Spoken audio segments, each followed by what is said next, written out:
ਭਾਬੀ ਗਈ ਹੈ ਲੱਭ ਸਟਿੰਗ ਆਪਰੇਸ਼ਨ ਦੇ ਦੌਰਾਨ ਨਾ ਸਹਾਫੀ ਦੀ ਬੀਵੀ ਜਿਹੜੀ ਹੈ ਨਾ ਉਹ ਅਗਵਾ ਹੋ ਗਈ। ਲੱਭੀ ਕਿਦਾਂ, ਅਗਵਾ ਹੋਣ ਦਾ ਮਕਸਦ ਕੀ ਸੀਗਾ, ਸਟਿੰਗ ਆਪਰੇਸ਼ਨ ਜਿਹੜਾ ਵਾ ਉਹੀ ਮਕਸਦ ਸੀਗਾ ਜਾਂ ਪਿੱਛੇ ਹਕਾਇਕ ਕੁਝ ਹੋਰ ਸੀਗੇ। ਅੱਜ ਤੱਕ ਇਕਰਾਰ ਹੁਸਨ ਦੇ ਦੇਖੇ ਸੀਗੇ, ਉਹ ਕਿਤੇ ਬੰਦੂਕ ਲੈ ਕੇ ਚੱਲ ਜਾਣਾ, ਕੋਈ ਇਦਾਂ ਤੋਂ ਦੀ ਗੱਲ ਕਰ ਲੈਂਦਾ ਸੀਗਾ। ਪੀਪਲ ਕਲੋਨੀ ਦੇ ਵਿੱਚ ਜਨਾਬ ਇੱਕ ਮੁਕੱਦਮਾ ਦਰਜ ਹੋ ਜਾਂਦਾ ਵਾ। ਮਜ਼ਰ ਸੀਗਾ ਜਨਾਬ ਪਾਕਿਸਤਾਨ ਪ੍ਰੈਸ ਕਲੱਬ, ਇਹਦਾ ਇੱਕ ਕੈਮਰਾ ਸੀਗਾ ਜਿਹਨੂੰ ਕਹਿੰਦੇ DSLR। ਇਹਦੀ ਕੀਮਤ ਹੁੰਦੀ ਹੈ ਜੀ ਕੋਈ 2.5 ਤੋਂ 3 ਲੱਖ ਰੁਪਇਆ। ਉਹ ਜਿਹੜੀ ਖਾਤੂਨ ਸੀ ਨਾ ਜਿਹੜੀ ਉਹ ਸਟਿੰਗ ਆਪਰੇਸ਼ਨ ਕਰਨ ਡਈ ਸੀ, ਉਹਦੇ ਹੱਥ ਦੇ ਵਿੱਚ ਉਹਨੂੰ ਕੈਮਰਾ ਸੀਗਾ। 3-4 ਦਿਨ ਪੁਲਿਸ ਨੇ ਵਾਵਾ ਜਦੋਜਹਿਦ ਕੀਤੀ, ਸੋਸ਼ਲ ਮੀਡੀਆ ਤੇ ਰੌਲਾ ਪਿਆ। ਅਸੀਂ ਵੀ ਖੈਰ ਇਸ ਕੰਮ ਦੇ ਵਿੱਚ ਵਾਵਾ ਖੱਜਲ ਖਰਾਬ ਹੋਏ। ਪੁਲਿਸ ਨੇ ਨਾ ਜਨਾਬ ਜਿਹੜੇ ਸਾਡੇ ਦੋਸਤ ਨੇ ਨਾ ਸੀਨੀਅਰ ਸਹਾਫੀ ਸ਼ਹਿਜ਼ਾਦ ਚੱਦੜ ਸਾਹਿਬ, ਇਹਨਾਂ ਨੂੰ ਬੁਲਾ ਕੇ ਬਿਠਾਇਆ ਇੱਕ ਕਮਰੇ ਦੇ ਵਿੱਚ, ਪਾਂਜਾ ਲਾਇਆ ਤੇ ਫਿਰ ਭਾਈ ਉਹਨਾਂ ਨੇ ਦੱਸਿਆ ਫਸਲੀ ਬਟੇਰੇ ਜਿਨ੍ਹਾਂ ਨੂੰ ਕਿਹਾ ਜਾਂਦਾ ਵਾ, ਜਿਹੜੇ ਅਚਾਨਕ ਨਮੂਦਾਰ ਹੁੰਦੇ ਆ, ਇਦਾਂ ਦਿਆਂ ਦਾ ਮੁਹਾਸਬਾ ਕਰਨਾ ਚਾਹੀਦਾ। ਇਦਾਂ ਦੀਆਂ ਕਾਲੀਆਂ ਭੇਡਾਂ ਨੂੰ ਜਨਾਬ ਨਿਸ਼ਾਨੇ ਇਬਰਤ ਬਣਾਉਣਾ ਚਾਹੀਦਾ। ਤੁਨਵਾ ਪਰਚਾ ਹੋਣਾ ਚਾਹੀਦਾ ਵਾ, ਵਿੱਚ ਹੀ ਇਹ ਜ਼ਨਾ ਦਾ ਵੀ ਹੋਣਾ ਚਾਹੀਦਾ, ਵਿੱਚ ਹੀ ਹੋਟਲ ਦਾ ਵੀ ਹੋਣਾ ਚਾਹੀਦਾ, ਵਿੱਚ ਹੀ ਕੈਮਰਾ ਚੋਰੀ ਦਾ ਵੀ ਹੋਣਾ ਚਾਹੀਦਾ, ਵਿੱਚ ਹੀ ਅਗਵਾ ਦਾ ਵੀ ਹੋਣਾ ਚਾਹੀਦਾ। ਅੱਜ ਤੱਕ ਇਹ ਪਾਕਿਸਤਾਨ ਪ੍ਰੈਸ ਕਲੱਬ ਦਾ ਜਿਹੜਾ ਨਾਮ ਆ ਨਾ, ਇਹ ਨਹੀਂ ਸੁਣਿਆ ਸੀਗਾ। ਐਸ ਸਹਾਫੀ ਸਾਹਿਬ ਦੇ ਨਾਲ ਤੇ ਆਪਣੀ ਜਿਹੜੀ ਸਾਡੀ ਭਾਬੀ ਆ ਉਹਦੇ ਨਾਲ ਅਜ਼ਹਾਰੇ ਲਾ ਤਾਲਕੀ ਕਰਦੇ ਆ। ਅਸਲਾਮ ਅਲੈਕੁਮ। ਅੱਛਾ ਨਾਜ਼ਰੀਨ, ਭਾਬੀ ਗਈ ਹੈ ਲੱਭ।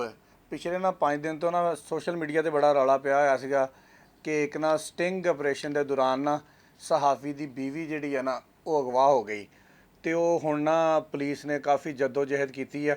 ਮੈਂ ਮਿਹਰਬਾਨੀ ਕਹਾਂਗਾ ਪੁਲਿਸ ਵਾਲਿਆਂ ਦਾ ਸ਼ੁਕਰੀਆ ਅਦਾ ਕਰਾਂਗਾ ਕਿ ਉਹਨਾਂ ਨੇ ਨਾ ਭਾਬੀ ਜਿਹੜੀ ਆ ਨਾ ਉਹ ਬਿਲਾਖਰ ਲੱਭ ਲਿਆਂਦੀ।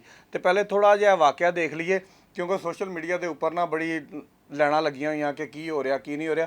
ਵਾਕਿਆ ਥੋੜਾ ਜਿਹਾ ਸੁਣ ਲਈਏ, ਉਸ ਤੋਂ ਬਾਅਦ ਅੱਗੇ ਚੱਲਦੇ ਹਾਂ ਕਿ ਲੱਭੀ ਕਿੱਦਾਂ ਤੇ ਅਗਵਾ ਹੋਣ ਦਾ ਮਕਸਦ ਕੀ ਸੀਗਾ। ਕਿਆ ਵਾਕਿਆ ਸਟਿੰਗ ਆਪਰੇਸ਼ਨ ਜਿਹੜਾ ਵਾ ਉਹੀ ਮਕਸਦ ਸੀਗਾ ਜਾਂ ਪਿੱਛੇ ਹਕਾਇਕ ਕੁਝ ਹੋਰ ਸੀਗੇ। ਪਹਿਲੇ ਆ ਵਾਕਿਆ ਸੁਣ ਲਓ ਤੁਸੀਂ। ਵੈਸੇ ਤਾਂ ਅੱਗੇ ਵੀ ਦੇਖਿਆ ਹੋਇਆ ਵਾ, ਇੱਕ ਦਰਖਾਸਤ ਆਂਦੀ ਥਾਣਾ ਪੀਪਲ ਕਲੋਨੀ ਦੇ ਵਿੱਚ, ਨਾਮ ਹੈਗਾ ਜੀ ਬੰਦੇ ਦਾ ਸ਼ਹਿਜ਼ਾਦ ਚੱਦੜ। ਇਹ ਕਹਿੰਦਾ ਜੀ ਮੈਂ ਸਹਾਫੀ ਹਾਂ ਤੇ ਮੈਂ ਆਪਣੀ ਬੀਵੀ ਦੇ ਨਾਲ ਕੋਹਸਤਾਨ ਦਾ ਜਿਹੜਾ ਅੱਡਾ ਨਾ ਉੱਥੇ ਆਇਆ ਕਿ ਇਹਦੇ ਨਾਲ ਨਾਲ 2 ਹੋਟਲ ਨੇ, 2-3 ਹੋਟਲ ਨੇ ਜਿਹਦੇ ਵਿੱਚ ਕੁਝ ਗੈਰ ਕਾਨੂੰਨੀ ਸਰਗਰਮੀਆਂ ਹੁੰਦੀਆਂ ਵੀ ਹੋਣਗੀਆਂ। ਤੇ ਉਹਦੇ ਵਾਸਤੇ ਮੈਂ ਚਾਹ ਇਹ ਰਿਹਾ ਸੀ, ਇਹ ਸਹਾਫੀ ਸਾਹਿਬ ਕਹਿ ਰਹੇ ਆ ਕਿ ਮੈਂ ਆਪਣੀ ਬੀਵੀ ਨੂੰ ਉੱਥੇ ਖੜਾ ਕਰਾਂ, ਕੋਈ ਕਸਟਮਰ ਆਣਗੇ ਆ ਕੇ ਤੇ ਮੇਰੀ ਬੀਵੀ ਨਾਲ ਡੀਲ ਕਰਨਗੇ। ਉਸ ਤੋਂ ਬਾਅਦ ਉਸ ਹੋਟਲ ਦੇ ਵਿੱਚ ਚਲੇ ਜਾਵਾਂਗੇ, ਉੱਥੇ ਜਾ ਕੇ ਜਿਹੜਾ ਵੀ ਮਾਮਲਾ ਹੋਏਗਾ ਤੇ ਉੱਥੋਂ ਜਿਹਨੂੰ ਕਹਿੰਦੇ ਆ ਕਿ ਤੋਤਾ ਐਨ ਮੈਣਾ, ਠੀਕ ਹੈ, ਯਸੂ ਪੰਜੂ ਹਾਰ ਕਬੂਤਰ ਡੋਲੀ, ਜੋ ਵੀ ਉੱਥੇ ਹੋਏਗਾ ਉਸ ਤੋਂ ਬਾਅਦ ਅਸੀਂ ਜਨਾਬ ਪੁਲਿਸ ਨੂੰ ਬੁਲਾ ਲਵਾਂਗੇ। ਜਾਂ ਜਿਹਨੂੰ ਜਿਸ ਤਰ੍ਹਾਂ ਕੋਈ ਸਟਿੰਗ ਆਪਰੇਸ਼ਨ ਹੁੰਦਾ ਸੀ ਤਾਂ ਅੱਜ ਤੱਕ ਇਕਰਾਰ ਹੁਸਨ ਦੇ ਦੇਖੇ ਸੀਗੇ, ਉਹ ਕਰਦਾ ਹੁੰਦਾ ਸੀਗਾ ਕਿ ਆਪ ਕਿਤੇ ਬੰਦੂਕ ਲੈ ਕੇ ਚੱਲ ਜਾਣਾ, ਕੋਈ ਇੱਦਾਂ ਤੋਂ ਦੀ ਗੱਲ ਕਰ ਲੈਂਦਾ ਸੀਗਾ। ਲੇਕਿਨ ਇਸ ਤਰ੍ਹਾਂ ਦਾ ਸਟਿੰਗ ਆਪਰੇਸ਼ਨ ਜਿਹੜਾ ਵਾ ਅਸੀਂ ਪਹਿਲੀ ਵਾਰੀ ਦੇਖਿਆ ਸੀਗਾ ਫੈਸਲਾਬਾਦ ਦੇ ਵਿੱਚ ਆਪਣੀ ਸਹਾਫਤੀ ਲਾਈਫ ਦੇ ਵਿੱਚ। ਖੈਰ ਜੀ, ਬੁੱਢੀ ਉੱਥੋਂ ਗਾਇਬ ਹੋ ਜਾਂਦੀ ਆ। ਪੀਪਲ ਕਲੋਨੀ ਦੇ ਵਿੱਚ ਜਨਾਬ ਇੱਕ ਮੁਕੱਦਮਾ ਦਰਜ ਹੋ ਜਾਂਦਾ ਵਾ ਤੇ ਉਹਦੇ ਵਿੱਚ ਇੱਕ ਲਫ਼ਜ਼ ਆਂਦਾ ਵਾ ਕਿ ਮੇਰਾ ਇੱਕ ਦੋਸਤ ਸੀਗਾ मज़र सीगा जनाब पाकिस्तान प्रेस क्लब में कोआर्डिनेटर का काम करता था। मज़र जिहड़ा सीगा ਇਹਦਾ ਇੱਕ ਕੈਮਰਾ ਸੀਗਾ ਜਿਹਨੂੰ ਕਹਿੰਦੇ DSLR। ਇਹਦੀ ਕੀਮਤ ਹੁੰਦੀ ਹੈ ਜੀ ਕੋਈ 2.5 ਤੋਂ 3 ਲੱਖ ਰੁਪਇਆ। ਉਹ ਜਿਹੜੀ ਖਾਤੂਨ ਸੀ ਨਾ ਜਿਹੜੀ ਉਹ ਸਟਿੰਗ ਆਪਰੇਸ਼ਨ ਕਰਨ ਡਈ ਸੀ, ਉਹਦੇ ਹੱਥ ਦੇ ਵਿੱਚ ਉਹਨੂੰ ਕੈਮਰਾ ਸੀਗਾ। ਪਹਿਲੇ ਮੈਨੂੰ ਸਿਰਫ ਸਟਿੰਗ ਆਪਰੇਸ਼ਨ ਵਾਲਿਆਂ ਦੇ ਕੋਲ ਕੈਮਰਾ ਵਿਖਾ ਦਿਓ। ਹਮੇਸ਼ਾ ਅਸੀਂ ਦੇਖਿਆ ਖੁਫੀਆ ਕੈਮਰੇ ਹੁੰਦੇ ਜਿਹੜੇ ਕੋਈ ਛੱਤਾਂ 'ਤੇ ਲੱਗੇ ਹੁੰਦੇ ਆ, ਕੋਈ ਇੱਧਰ ਉੱਧਰ ਲੱਗੇ ਹੁੰਦੇ ਆ। ਲੇਕਿਨ ਇਸ ਬੀਬੀ ਨੂੰ ਉਹਨਾਂ ਨੇ ਕੈਮਰਾ ਦੇ ਕੇ ਖਿਲਾਰਿਆ ਹੋਇਆ ਸੀਗਾ ਕਿ ਤੂੰ ਕੈਮਰਾ ਲੈ ਕੇ ਖਲੋ, ਫਿਰ ਤੇਰੇ ਕੋਲ ਗਾਹਕ ਆਏਗਾ। ਵੀ ਕਿਹੜਾ ਇੱਦਾਂ ਦਾ ਗਾਹਕ ਆ ਜਿਹਨੇ ਜਨਾਬ ਕੈਮਰਾ ਵੇਖ ਕੇ ਉੱਧਰ ਨੂੰ ਆ ਜਾਣਾ। ਕੈਮਰਾ ਵੇਖ ਕੇ ਤਾਂ ਲੋਕੀ ਪਰਾਂ ਨੂੰ ਭੱਜਦੇ ਆ ਤੇ ਇਹ ਕੈਮਰਾ ਦੇ ਕੇ ਬੀਬੀ ਨੂੰ ਕੋਲੋਂ ਦਾਵਤ ਲੈ ਰਹੇ ਸੀਗੇ ਕਿ ਕੋਈ ਆਵੇ ਤੇ ਉਹਨੂੰ ਲੈ ਕੇ ਜਾਵੇ। ਖੈਰ ਜੀ, 3-4 ਦਿਨ ਪੁਲਿਸ ਨੇ ਵਾਵਾ ਜਦੋਜਹਿਦ ਕੀਤੀ, ਸੋਸ਼ਲ ਮੀਡੀਆ ਤੇ ਰੌਲਾ ਪਿਆ। ਅਸੀਂ ਵੀ ਖੈਰ ਇਸ ਕੰਮ ਦੇ ਵਿੱਚ ਵਾਵਾ ਖੱਜਲ ਖਰਾਬ ਹੋਏ। ਸਾਨੂੰ ਵੀ ਲੋਕਾਂ ਨੇ, ਕਿਉਂਕਿ ਸਾਫੀ ਭਰਾ ਸੀ ਨਾ, ਫਿਰ ਅਸੀਂ ਵਾਵਾ ਖੱਜਲ ਖਰਾਬ ਹੋਏ।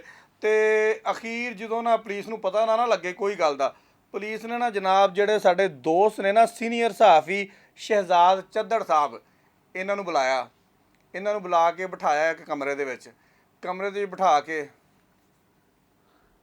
ਪਾਂਜਾ ਲਾਇਆ ਤੇ ਫਿਰ ਭਾਈ ਉਹਨਾਂ ਨੇ ਦੱਸਿਆ ਕਿ ਆਓ ਜਿੱਥੇ ਅਗਵਾ ਹੋਈ ਹੈ ਨਾ ਬੀਬੀ, ਮੈਂ ਤੈਨੂੰ ਉੱਥੇ ਲੈ ਚੱਲਦਾ। ਫਿਰ ਉੱਥੋਂ ਜਾ ਕੇ ਇਹ ਬੁੱਢੀ ਜਨਾਬ ਬਰਾਮਦ ਕਰ ਲਈ। ਤੇ ਅੰਦਰ ਵਾਲੀ ਗੱਲ ਕੀ ਆ, ਇਹਦੇ FIR ਦੇ ਵਿੱਚ ਇੱਕ ਜ਼ਿਕਰ ਹੋਇਆ DSLR। ਉਹ ਇੱਕ ਕੈਮਰਾ ਹੁੰਦਾ ਵਾ ਫੋਟੋਆਂ ਖਿੱਚਣ ਵਾਲਾ, ਨਾਲ ਉਹਦੇ ਨਾਲ ਹੁਣ ਕੋਈ ਵੀਡੀਓ ਸ਼ੀਡੀਓ ਬਣ ਜਾਂਦੀ ਆ। ਤੇ ਕਹਿੰਦੇ ਉਹਦੇ ਨਾਲ ਕੋਈ ਕਾਲਾ ਮੂੰਹ ਵੀ ਹੋਵੇ ਨਾ ਉਹ ਵੀ ਚਿੱਟਾ ਹੋ ਜਾਂਦਾ ਵਾ। ਇਹਨਾਂ ਨੇ ਆਪਣਾ ਕਾਲਾ ਮੂੰਹ ਵੀ ਉਹਦੇ ਨਾਲ ਚਿੱਟਾ ਕਰਨ ਦੀ ਕੋਸ਼ਿਸ਼ ਕੀਤੀ, ਲੇਕਿਨ ਕਹਿੰਦੇ ਆ ਨਕਲ ਵਾਸਤੇ ਵੀ ਕੋਈ ਅਕਲ ਦੀ ਜ਼ਰੂਰਤ ਹੁੰਦੀ ਆ। ਕੋਈ ਸਟਿੰਗ ਆਪਰੇਸ਼ਨ ਕਰਨਾ ਸੀਗਾ ਜਾਂ ਜੋ ਵੀ ਕਰਨਾ ਸੀ, ਇਹਨਾਂ ਨੇ ਕੋਈ ਗੇੜਾ ਗੂੜਾ ਦੇਣਾ ਸੀਗਾ, ਕੋਈ ਉਹਨੂੰ ਤਰੀਕੇ ਨਾਲ ਦੇ ਲੈਂਦੇ ਆਪਣੇ ਦੋਸਤ ਮਜ਼ਰ ਨੂੰ। ਲੇਕਿਨ ਇਹਨਾਂ ਨੇ ਸਿਰਫ ਇੱਕ 3 ਲੱਖ ਦੇ ਕੈਮਰੇ ਦੀ ਖਾਤਰ ਨਾ ਸਿਰਫ ਆਪਣੀ ਇੱਜ਼ਤ ਜਿਹੜੀ ਆ ਉਹਨੂੰ ਦਾਅ ਤੇ ਲਾਇਆ, ਬਲਕਿ ਜਿਹੜੇ ਫੈਸਲਾਬਾਦ ਦੇ ਜਾਂ ਪੂਰੇ ਪਾਕਿਸਤਾਨ ਦੇ ਜਿੰਨੇ ਵੀ ਸਹਾਫੀ ਸੀ ਨਾ, ਸਾਡੀ ਇੱਜ਼ਤਾਂ ਦੇ ਵੀ ਜਨਾਬ ਇਹਨੇ ਕੋਈ ਫੁੱਲ ਪਾਉਣ ਦੀ ਪੂਰੀ ਕੋਸ਼ਿਸ਼ ਕੀਤੀ ਹੈ। ਇਹ ਤਾਂ ਅਸੀਂ ਆਪਣੀ ਵਧੀ ਤੋਂ ਬਚ ਗਏ ਆ ਕਿ ਸਾਡੀ ਵਧੀ ਹੋਈ ਸੀਗੀ ਤੇ ਅਸੀਂ ਬਚ ਗਏ, ਅਦਰਵਾਈਜ਼ ਇਸ ਭਾਈ ਨੇ ਬੜੀ ਪੂਰੀ ਕੋਸ਼ਿਸ਼ ਕੀਤੀ ਹੈ। ਹੁਣ ਮੈਂ ਰਿਕਵੈਸਟ ਕਰਾਂਗਾ ਸਭ ਤੋਂ ਪਹਿਲੇ ਤਾਂ ਆਪਣੀ ਸਹਾਫਤੀ ਕਮਿਊਨਿਟੀ ਨੂੰ ਕਿ ਇਹ ਜਿਹੜੇ ਡੱਡੂ ਨੇ ਨਾ, ਫਸਲੀ ਬਟੇਰੇ ਜਿਨ੍ਹਾਂ ਨੂੰ ਕਿਹਾ ਜਾਂਦਾ ਵਾ, ਜਿਹੜੇ ਅਚਾਨਕ ਨਮੂਦਾਰ ਹੁੰਦੇ ਆ, ਸਟਿੰਗ ਆਪਰੇਸ਼ਨ ਵਾਸਤੇ ਹੁੰਦੇ ਆ, ਇਦਾਂ ਦਿਆਂ ਦਾ ਮੁਹਾਸਬਾ ਕਰਨਾ ਚਾਹੀਦਾ। ਇਦਾਂ ਦੀਆਂ ਕਾਲੀਆਂ ਭੇਡਾਂ ਨੂੰ ਜਨਾਬ ਨਿਸ਼ਾਨੇ ਇਬਰਤ ਬਣਾਉਣਾ ਚਾਹੀਦਾ। ਤੇ ਦੂਸਰੀ ਰਿਕਵੈਸਟ ਜਨਾਬ ਮੈਂ ਫੈਸਲਾਬਾਦ ਦੀ ਪੁਲਿਸ ਨੂੰ ਕਰਾਂਗਾ ਕਿ ਅਸੀਂ ਜਨਾਬ ਹੱਥ ਜੋੜ ਕੇ ਤੁਹਾਨੂੰ ਅਪੀਲ ਕਰਦੇ ਹਾਂ ਕਿ ਐਸੇ ਸਹਾਫੀ ਸਾਹਿਬ ਤੇ ਕੋਈ ਤੁਨਵਾ ਪਰਚਾ ਹੋਣਾ ਚਾਹੀਦਾ ਵਾ, ਵਿੱਚ ਹੀ ਇਹ ਜ਼ਨਾ ਦਾ ਵੀ ਹੋਣਾ ਚਾਹੀਦਾ, ਵਿੱਚ ਹੀ ਹੋਟਲ ਦਾ ਵੀ ਹੋਣਾ ਚਾਹੀਦਾ, ਵਿੱਚ ਹੀ ਕੈਮਰਾ ਚੋਰੀ ਦਾ ਵੀ ਹੋਣਾ ਚਾਹੀਦਾ, ਵਿੱਚ ਹੀ ਅਗਵਾ ਦਾ ਵੀ ਹੋਣਾ ਚਾਹੀਦਾ। ਹੋਰ ਵੀ ਕੋਈ ਦਫਾ ਲੱਭਦੀ ਹੈ ਨਾ, ਕੋਈ ਦਫਾ ਦੂਰੋਂ ਵੀ ਆਉਂਦੀ ਆ, ਉਹ ਦਫਾ ਦੂਰ ਵੀ ਇੱਥੇ ਲਾ ਦਿਓ ਤਾਂ ਕਿ ਆਇੰਦਾ ਜਿਹੜਾ ਵਾ ਨਾ ਕੋਈ ਵੀ ਇਸ ਤਰ੍ਹਾਂ ਦੀ ਜਿਹੜੀ ਹੈ ਨਾ ਕੰਮ ਨਾ ਕਰੇ, ਤੇ ਕਮ ਸੇ ਕਮ ਫੈਸਲਾਬਾਦ ਦੇ ਤੇ ਪਾਕਿਸਤਾਨ ਦੇ ਸਹਾਫੀਆਂ ਨੂੰ ਇਸ ਤਰ੍ਹਾਂ ਬਦਨਾਮ ਨਾ ਕਰੇ। ਅੱਛਾ, ਗੱਲ ਇਹ ਹੈਗੀ ਆ ਕਿ ਮੈਂ ਫੈਸਲਾਬਾਦ ਪ੍ਰੈਸ ਕਲੱਬ ਦਾ ਨਾ ਆਪ ਨਾਇਬ ਸਦਰ ਹਾਂ, ਤੇ ਮੈਂ ਚੰਗੇ ਭਲੇ ਵੋਟ ਜਿਹੜੇ ਆ ਨਾ ਉਹ ਲੈ ਕੇ ਨਾਇਬ ਸਦਰ ਮੁੰਤਖਬ ਹੋਇਆ ਸੀਗਾ। ਤੇ ਮੈਂ ਅੱਜ ਤੱਕ ਇਹ ਪਾਕਿਸਤਾਨ ਪ੍ਰੈਸ ਕਲੱਬ ਦਾ ਜਿਹੜਾ ਨਾਮ ਆ ਨਾ ਇਹ ਨਹੀਂ ਸੁਣਿਆ ਸੀਗਾ।